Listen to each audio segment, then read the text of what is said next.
Hello and welcome to BusyWorksBeats.com. Today we have Neutron 5. I want to thank Dave Godowski for sending this through. Basically, Neutron is for beat mixing and individual sounds, the way I would use it. And Ozone is for like your entire track, like mixing an entire thing. So let's go to Neutron and let's start from scratch. So here's before.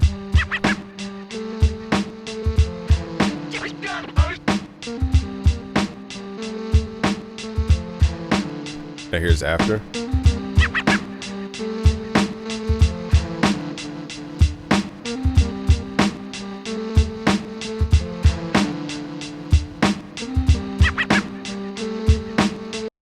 So one thing that's hard to mix and understand is the movement within a beat, and movement within a beat is called dynamic range. So we're going to start from scratch and explain every little decision I made.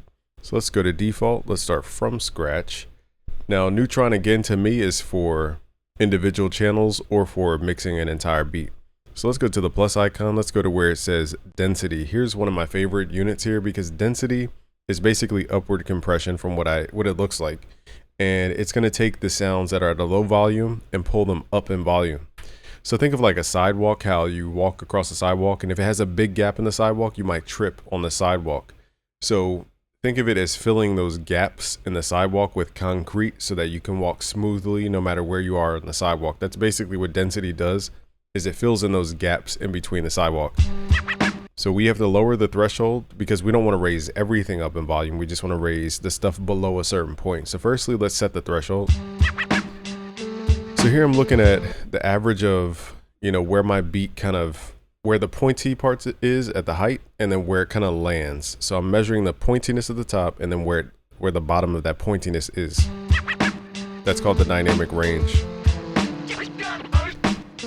So anything below this point, we can raise up in volume. So all those like dark areas below the line, we can raise up in volume. So that's what we're doing here with density.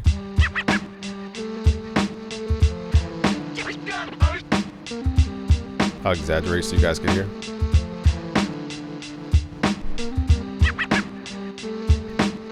I'm going to keep mine on 3 or 4. So again, all we're doing here is just smoothing out that sidewalk and adding more concrete in between those gaps. That's basically what density is doing. Nextly, we're going to move into, I like the exciter because here you have 4 different modes: retro, tape, warm, and tube mode. So tube is more for vocals in my opinion, but you could add it on a beat. Let's just let you guys hear it. So it's a certain set of harmonics. Harmonics are basically, you're adding frequency information to your track when you start doing this exciter. So you're adding frequencies to make your song feel more full. Let's turn on oversample mode. So I'll exaggerate so you guys could hear. So I'm cranking this up to let you guys hear. This is tube. Here's tape. This is great for like drums. Then you have retro. Very good for like 90s hip hop. And then warm mode. The harmonics are like, it's a gradient harmonic, so it's not going to be this super harsh sound. And if you crank it high enough, you hear that distortion. It's really focused on the lows. I like that sound. What I like to do though is pull the mix level back so we're not just like destroying our original shape of the sound. So a little subtle here because I'm not making it like a huge part of the sound. Nextly, we're going to move into, we could mess with the transient shaper at this point, but let's go into either an EQ or a compressor at this point. I like to compress before EQ, so let's add a compressor. Now the compressor, this song doesn't need it, but in short, we're going to just, instead of pulling the volume up from the bottom like we did with the density, a compressor is going to take those top parts and pull them down. Okay, so that's basically what it's doing, is it's pulling those top parts down. So if your dynamic range is too wide, you could pull those pointy parts down. In this case, we don't need to reduce the dynamic range. This would be if we want to make something louder. In this case, we don't really need loudness. We're going for dynamic range, meaning like contrast more than we're going for loudness. But I'll just demonstrate how I would use it if I had to. So again, what we're doing is taking these pointy parts and pulling them down so that they're closer to the rest of everything else.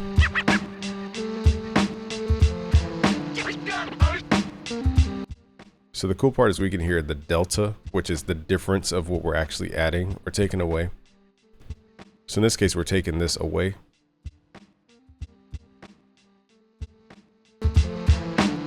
So we're taking away some of the impact of that snare and the kick. Nextly, let's add an EQ. Okay, so the EQ, let's find the low end. Now this mix, I have an area in this mix where the bass was just too heavy. So let's go to that area.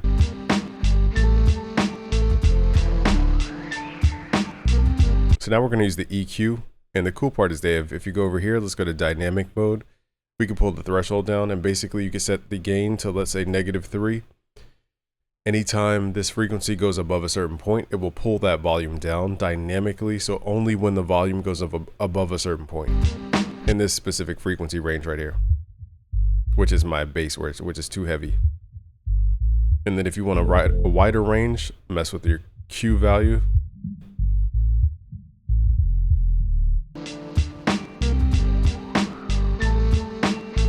And this will even out the track a little bit more to not have that bass just dominating everything. We could also set the threshold of the dynamic so it doesn't trigger on every single note. Cool thing here is they also give you the actual musical note of that frequency. So they tell you C is at 65 Hertz. That's pretty cool. Okay, so now we're done the EQ. You could also switch the mid-side mode and transient sustain. So you could EQ the quick things versus the long things. Okay, so this is similar to my experience mixing with the Michelangelo plugin. You have something called the body and something called the transient, I think they call it. So if you just wanted to EQ, let's say we wanted to boost something, I would do this more on boosting than I would on corrective stuff. So let's add another, actually we can't add another EQ, so we have to decide how we're going to do this. Let's try to find something in here.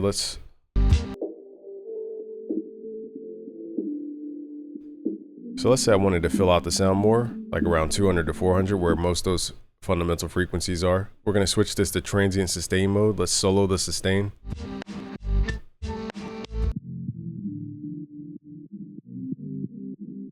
And then we need to boost what we want to sound like that.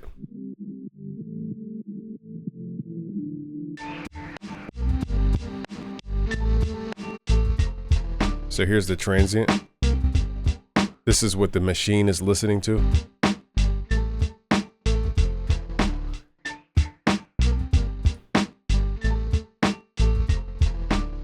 Here's sustain.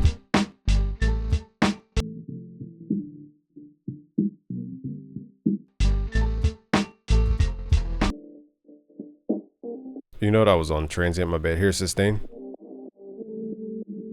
So this is defining like the depth, which frequencies do I want to last longer? So I need to hear these in context.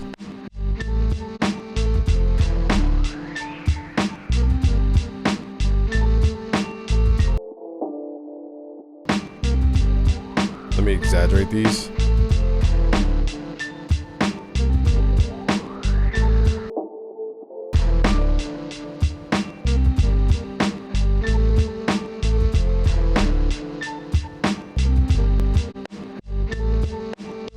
To me, that sounds cool. I don't really hear, even at 6 dB, it sounded cool.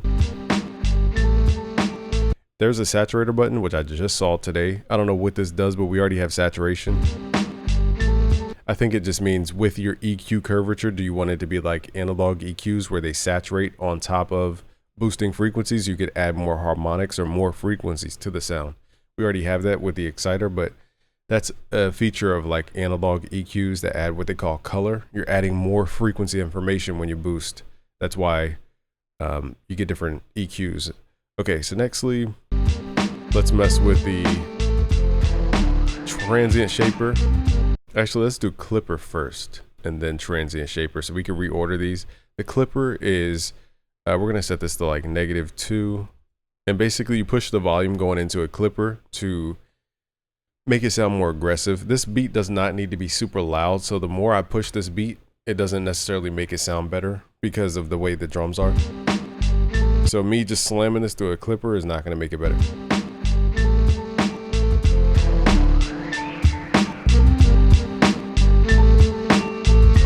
But it definitely makes it louder. Now I like to do oversampling mode anytime I'm introducing harmonics. So that would be on the exciter. I have this on oversample. And then on our clipper, I keep this on oversample because anytime, again, I'm adding harmonics, you have this thing called aliasing, which is other frequencies that you didn't even want to be in the mix could pop up. So let's do it before and after. Here's before.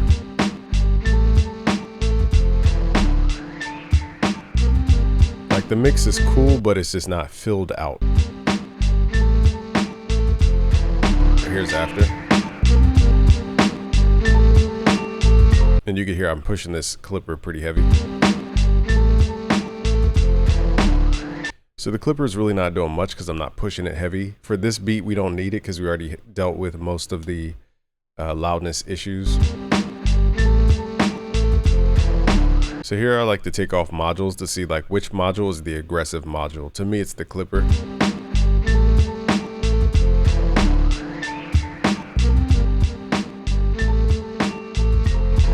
See how that clipper adds that like that air back into it. So we got to be careful not to push that too hard. Again, it's song dependent, but it looks like you could do the same separations to transients versus. So let's try that. Let's not use it on the entire mix, but only the transients. So now we're basically going to shape the transient to be more of a square wave.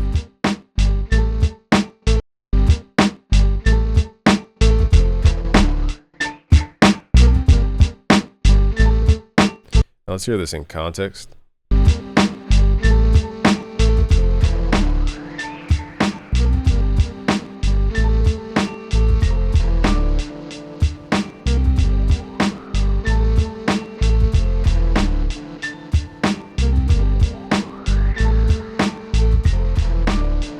Let's do it before and after. Here's it before.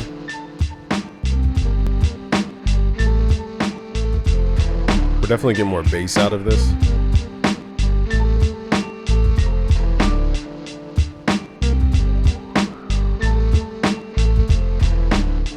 Now, because we're doing this with the clipper, I kind of like the sound of the kick going into it more aggressively. Let's see if we can use this transient shaper. Now you can also do frequency bands here. So let's do, let me see how to get rid of these. Let's do the low band where that kick lives. Let's find the top of the kick. And then let's push this with the attack into the clipper. So now the kick is basically being turned up going into the clipper.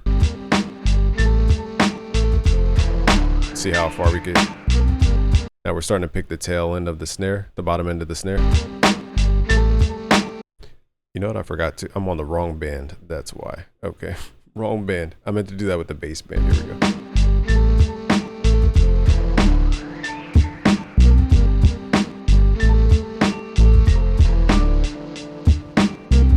So now the kick and the bass are being turned up very quickly into the clipper, which is making it sound distorted. So if you wanted more aggression, you could mess with that technique. It's a little jumpy. But the way I want to use the transient shaper is not for boosting the volume of something into the clipper. It's going to be after the clipper. Once everything's kind of flatlined, I still want the volume to go up and down a little bit to keep the ear engaged. So that's what I'm using this for. Usually I keep this to 2 dB in range. You guys really don't need 2 dB. You could even be 1 dB. So all it's doing is just boosting the volume of the low frequencies in this case just a little bit. So every time that kick hits, the volume goes up a little bit and it makes the ear feel like it's like you're going up and down very subtly. Let's do it before and after.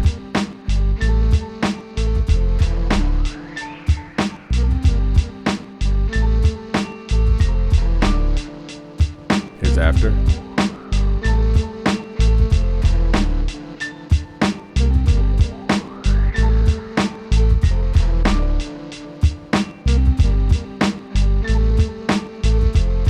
We made this adjustment. All right, so there's the EQ making it sound like that. I forgot we had that on. So let's take off the sustained EQ.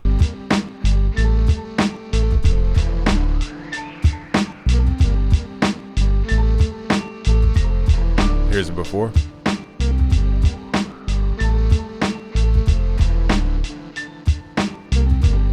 Here's after. Still a little bass heavy. Now this should be fixed in the actual mix, but I just printed everything as is. So let's turn that bass down even up to 6 dB. Lower that threshold so it triggers more. That way we have a little more room.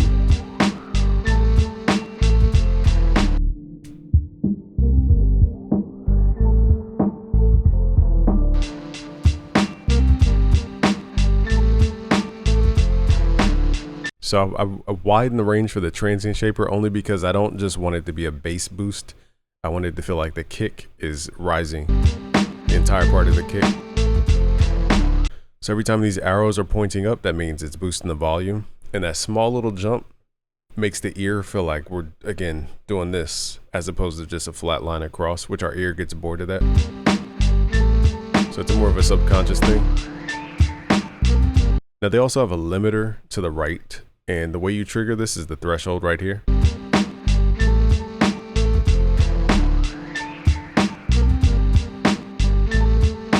And they also have a width button, so you can pull the width back mono.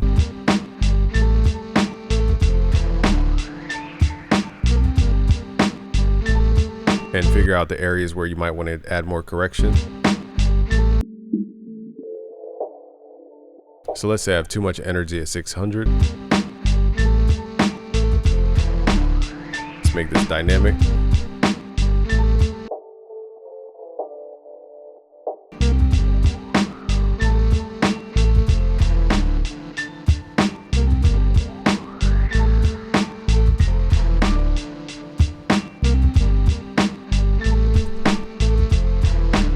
Now we could also make it wider. Now for this beat, I wouldn't make it wider because it just changes the phase. Let's just crank it all the way up. It's an interesting sound. But it's like almost like flipped. It's like our song flip. So let's make this 0.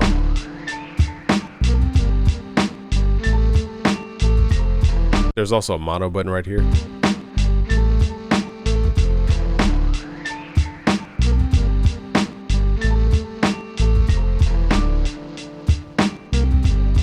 So let's compress like the flute range. So you can turn this compressor into a multi-band.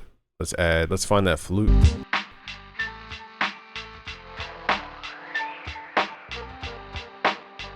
So I'd say about 500 to about 5K is that flute.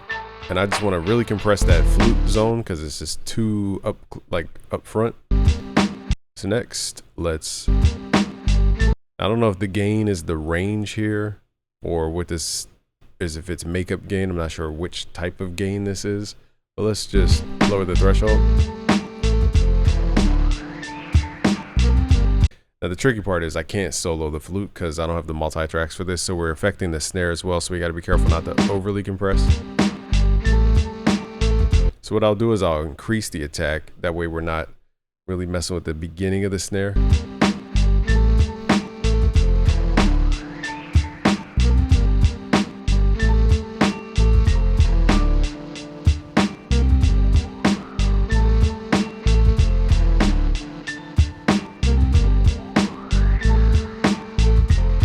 Kind of hard to get to that flute without attacking that snare.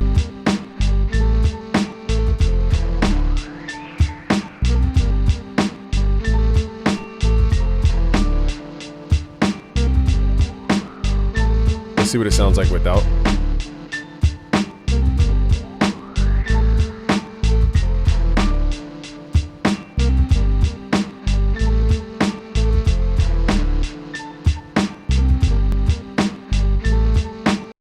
So again, it's kind of tricky to attack that flute. In this case, I would need the multi-tracks to really target that flute.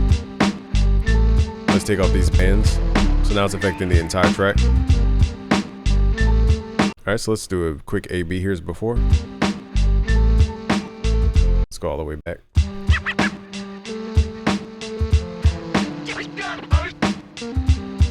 So again, it just kind of feels like it's there, but it's not. Like, it's like a hollowness to it. Now let's add this neutron.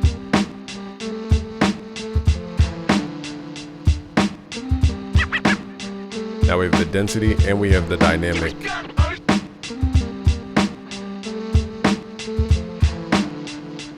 They also have, I forgot to show you guys this, a more aggressive saturation.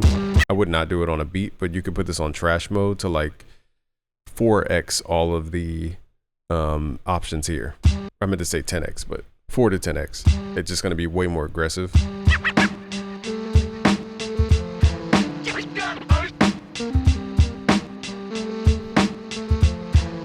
So I'm lowering this threshold here on the density to increase the dynamic range, so that we're not affecting everything that's low volume.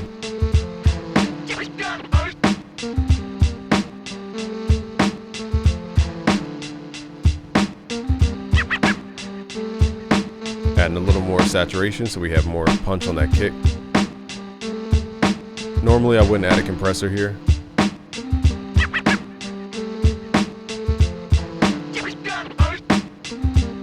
Let's see what the EQ sounds like without. So way more distorted kick.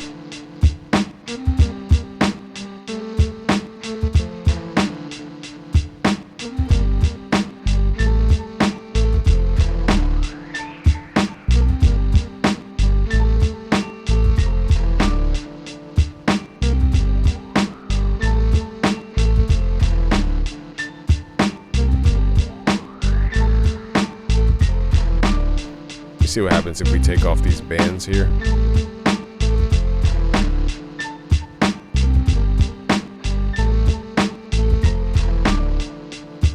You could also switch into mid-side mode, so if you only want the movement in the middle, you could solo the movement of the track to the middle as opposed to the entire stereo field. So let's turn it off real quick. So before the plugin, we're hitting at, get a read real quick. We're hitting at -5. Now with neutron, we're hitting at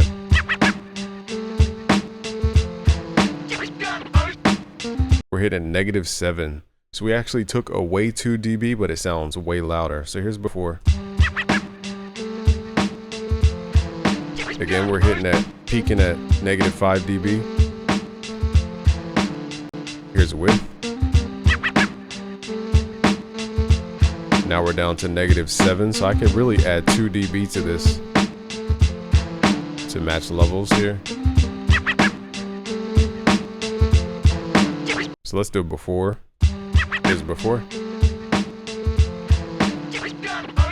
So again, we're at -5, roughly. Here's neutron.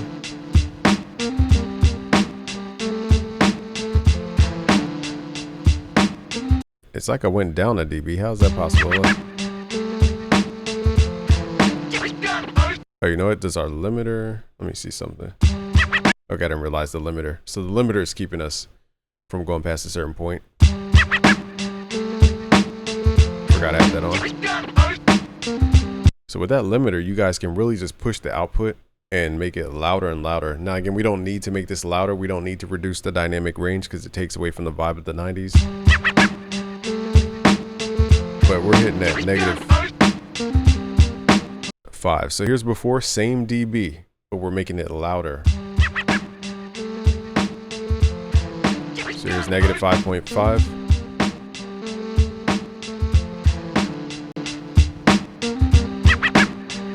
Here's -5. Let's subtract 0.5 from here.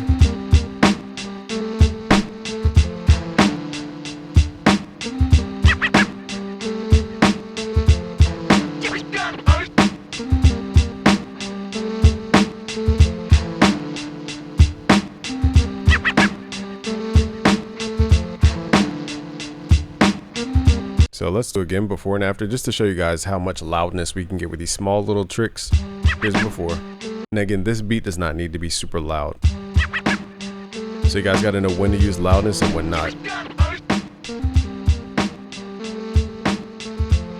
So that's 5.8.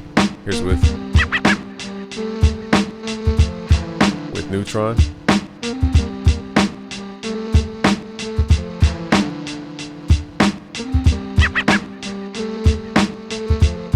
So this would be cool for, like, you know, mixing your beat for YouTube where you guys need it louder.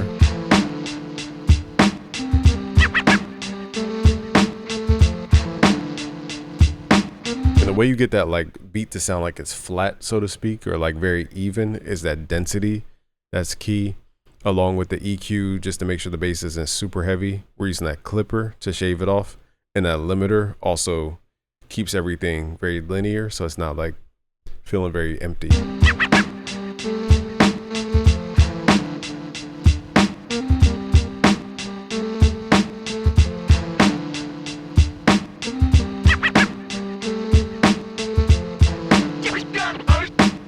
So let's let the beat ride. Let's see what the bass sounds like.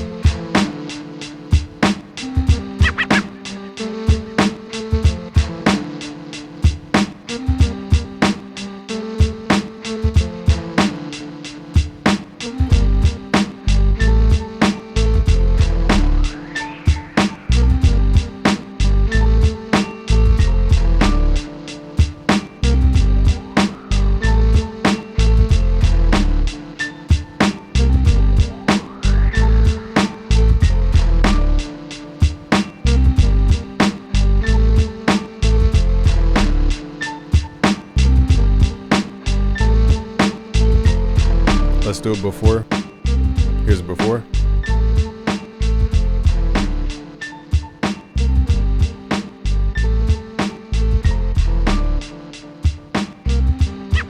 Now here's after.